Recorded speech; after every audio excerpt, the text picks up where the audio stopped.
período de clima seco, é importante ter cuidados especiais com os animais domésticos. Com a chegada do tempo seco, as pessoas com problemas respiratórios sentem muito mais. Cansaço, dificuldade para respirar são alguns dos sintomas e não são restritos apenas a pessoas, mas aos animais domésticos também. A médica veterinária Rafaiane Barros disse que algumas doenças são mais comuns nessa época. São as viroses que são mais comuns nessa época.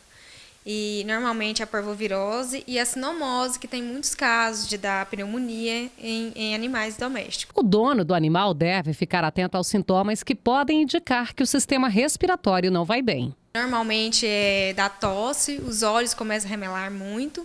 E num estágio mais avançado da doença, quando o vírus é mais grave, pode ocorrer sintomatologias nervosas, como tiques nervosos, contração muscular involuntária.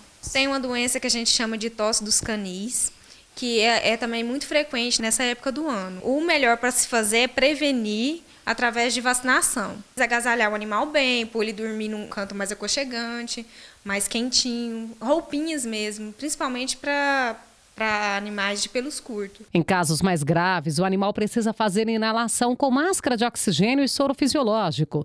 Mas alguns cuidados podem ser tomados para amenizar esses problemas, como a distribuição de água em vasilhas pelos ambientes em que os animais percorrem.